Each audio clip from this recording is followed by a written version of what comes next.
Assalamualaikum,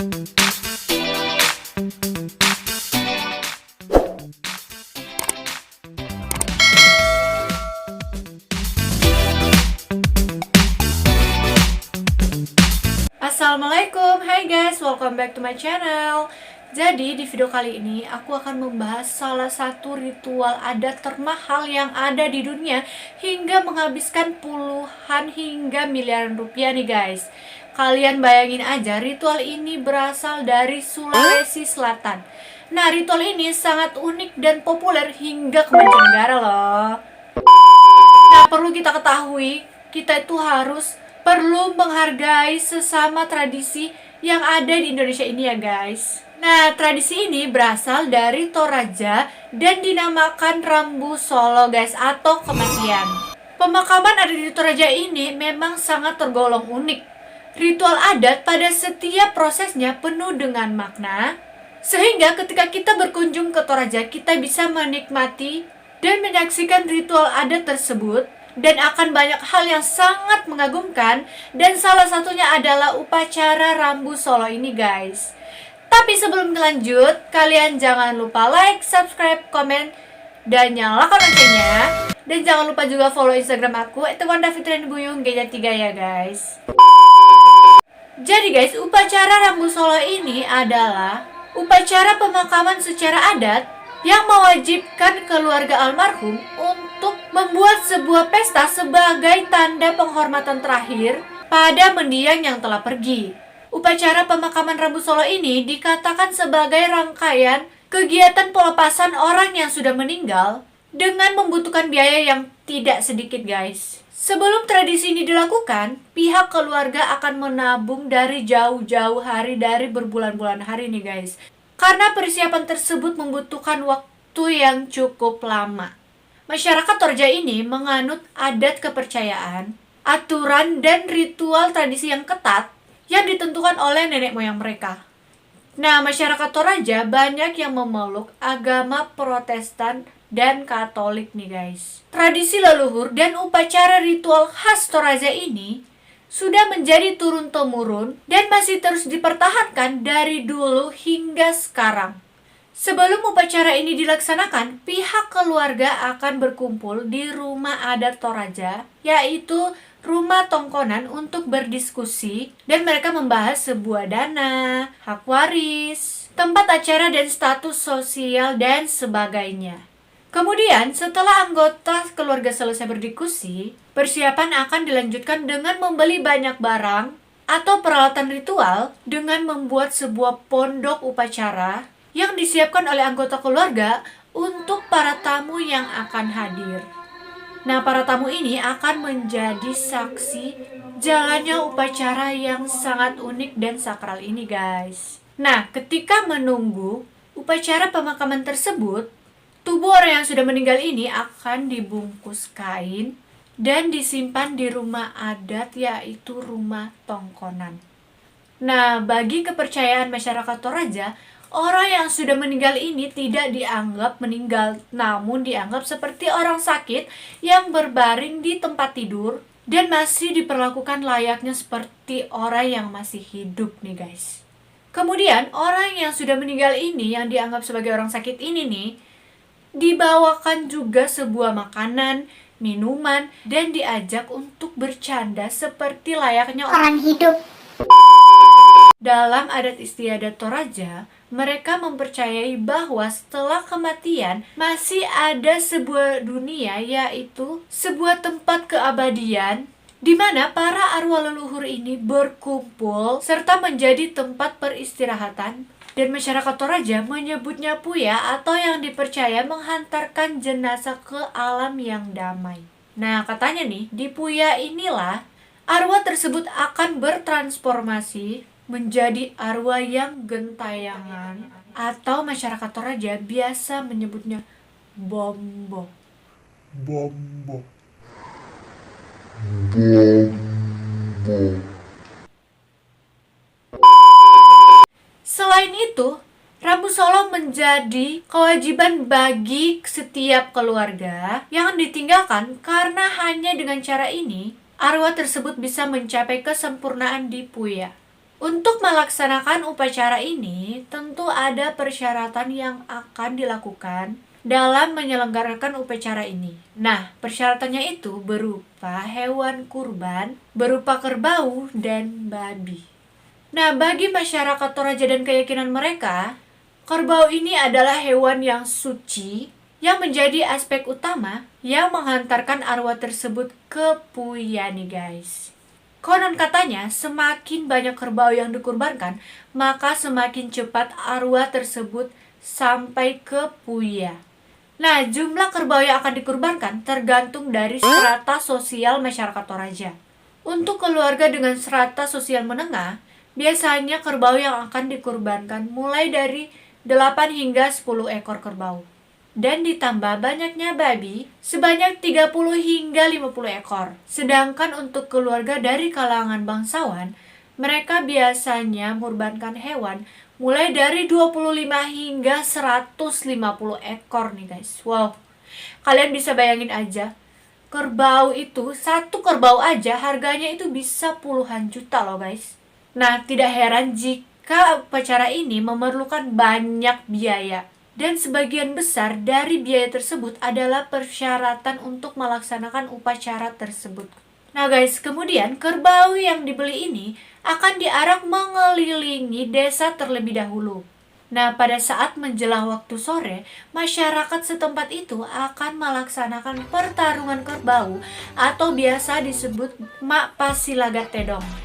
Nah, pertarungan ini biasanya mereka lakukan setiap menjelang sore dan disaksikan oleh banyak orang, bahkan mulai dari pihak keluarga dan dari luar. Bahkan nih guys, bule-bule dari luar itu seperti masyarakat asing, mereka pun ikut menyaksikan acara tersebut. Dan bahkan mereka biasanya merekam dan mengabadikan momen ini. Nah, kemudian setelah mereka selesai untuk pertarungan kerbau ini akan disembelih dan daging-dagingnya akan diberikan kepada orang yang ikut serta membantu dalam proses pelaksanaan rambu sholat tersebut. Dan mereka biasa menyebutnya Mak Tinggoro Tedong. Nah, upacara pemotongan hewan ini menjadi salah satu atraksi khas suku Toraja dengan menebas leher kerbau menggunakan parang hanya dengan sekali ayun. Kalian bayangin aja, satu orang menebas kerbau tersebut dengan sekali ayunan dan mereka cuma pegang gini. Kakinya atau apapun gak diikat sama sekali, hanya dipegang talinya. Yang tali itu, kalian bisa bayangin, itu tradisi yang sangat unik. Dan kalau misalkan kalian ke Toraja nih, terus kalian menjumpai ritual adat tersebut, kalian bisa lihat betapa menyeramkan dan unik ini ya. Nah guys, selain persyaratan hewan kurban, ada beberapa hal yang menjadi kewajiban masyarakat Toraja untuk melengkapi upacara tersebut, yaitu pernak-pernik perhiasan. Salah satunya adalah peti jenazah yang biasanya dihiasi dengan kain adat dan juga tali, serta pernak-pernik yang terbuat dari emas dan perak. Nah, kemudian uniknya nih guys, di dalam peti mati tersebut juga akan diletakkan berbagai barang yang katanya nih sebagai bekal perjalanan menuju Puya. Nah, kemudian barang-barang tersebut berupa pakaian, perhiasan-perhiasan yang dimiliki oleh jenazah dan orang yang sudah meninggal tersebut. Uniknya lagi nih, orang yang sudah meninggal ini diberikan sejumlah uang dimasukkan ke dalam peti tersebut. Bahkan nih guys, anggota yang sudah lama meninggal juga dititipkan barang atau sejumlah uang di dalam peti orang yang baru saja meninggal tersebut. Nah, setelah selesai menghiasi peti mati tersebut, kemudian akan dilanjutkan proses mengarak atau membawa jasad yang telah dibungkus ke sebuah lumbung untuk disemayamkan beberapa hari. Nah, proses selanjutnya adalah proses pengarakan jasad dari rumah tongkonan ke tempat pemakaman atau lakian. Di upacara Rambu Solo, selain kalian bisa menyaksikan pertarungan kerbau dan pemotongan hewan, kalian juga bisa menyaksikan sebuah tarian adat Toraja, yaitu Mak Badong. Mak Badong ini adalah salah satu tarian adat Toraja yang membentuk sebuah lingkaran dan dilakukan secara berkelompok dan saling berpegang tangan. Mereka biasanya menggunakan baju yang serba hitam. Baik pria maupun wanita, mereka bisa mengikuti tarian tersebut. Nah, makna Mak Badong ini dilakukan dengan tujuan mendoakan orang yang sudah meninggal agar rohnya diterima di alam baka. Selain harus mengeluarkan banyak biaya di upacara pemakaman tersebut, ternyata juga menyediakan banyak mata pencaharian bagi masyarakat Toraja, baik sektor pariwisata yang akan menarik banyak wisatawan untuk menyaksikan upacara pemakaman, buruh tani yang merawat hewan kurban tersebut, serta pengrajin yang akan membuat patung dengan wajah yang sangat mirip wajah orang yang sudah meninggal untuk menghiasi kuburan mereka. Dan pembuatan patung tersebut memakan waktu hingga 10 hari dengan seharga sekitar 15 juta. Proses ini dianggap salah satu tradisi turun-temurun yang tidak berakhir dari satu dunia ke dunia lain dalam kosmologi Toraja. Kemudian patung tersebut disebut dengan Tau-Tau atau yang menyerupai manusia. Dan Tau-Tau ini ternyata sudah ada sejak abad ke-19 guys. Nah, untuk pembuatan Tau-Tau ini ternyata juga dilihat dari status sosial masyarakat Toraja. Untuk status sosial yang lebih rendah biasanya menggunakan bambu, sedangkan masyarakat menengah biasanya menggunakan kayu cendana atau randu. Nah, untuk kalangan atas nih guys, biasanya mereka menggunakan bahan dari pohon nangka asli Toraja. Ketika memulai pembuatan Tau-Tau ini, masyarakat Toraja akan menggelar sebuah ritual yang bagi orang Toraja, pembuatan Tau-Tau dan pemakaman ini harus benar dan sempurna agar nantinya orang yang sudah meninggal tersebut tidak akan terdampar di dua alam. Nah, uniknya nih guys, setelah pembuatan Tau-Tau ini dibuat, Tau-Tau ini akan dikenakan pakaian. Kalian bisa lihat Tau-Tau nih, patung dipakaikan pakaian layaknya seperti orang hidup. Untuk laki-laki biasanya hanya menggunakan sarung, sedangkan wanita menggunakan kebaya tradisional yang menyimbolkan dirinya bahwa mereka berasal dari strata sosial yang tinggi.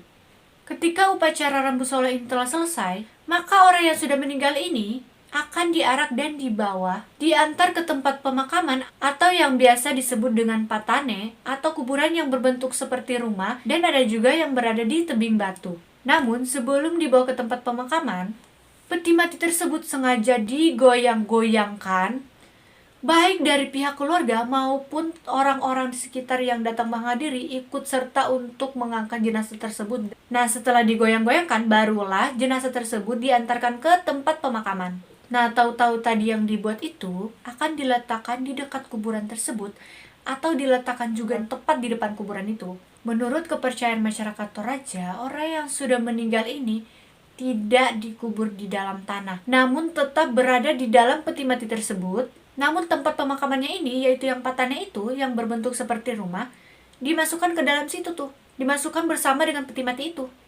Nah, setelah dimasukkan, kuburan tersebut akan ditutup dan dikunci, dan kuncinya itu ya tentu disimpan oleh keluarga yang ditinggalkan. Nah, setelah jenazah tersebut selesai dimakamkan, barulah mereka berdoa kemudian pulang. Dalam adat istiadat yang ada di Indonesia ini, kita memiliki beragam macam adat istiadat. Nah, di sini kita perlu belajar untuk saling menghargai adat istiadat yang ada di Indonesia kita ini ya guys. Dan kita juga perlu untuk menghargai dan mempelajari bahwa ternyata adat istiadat yang ada di Indonesia ini tergolong sangat unik. Bahkan nih guys, tradisi tersebut juga sangat terkenal di mancanegara, bahkan masyarakat asing nih.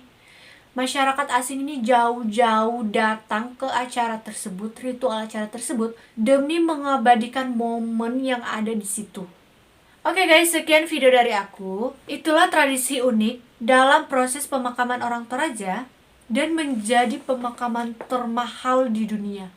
Nah, asal kalian tahu nih, di Indonesia kita ini ternyata banyak beragam macam yang unik dan beragam dari berbagai sisi, bahkan kematian sekalipun. Nah, buat kalian yang suka dengan video ini, kalian jangan lupa like, subscribe, dan nyalakan loncengnya.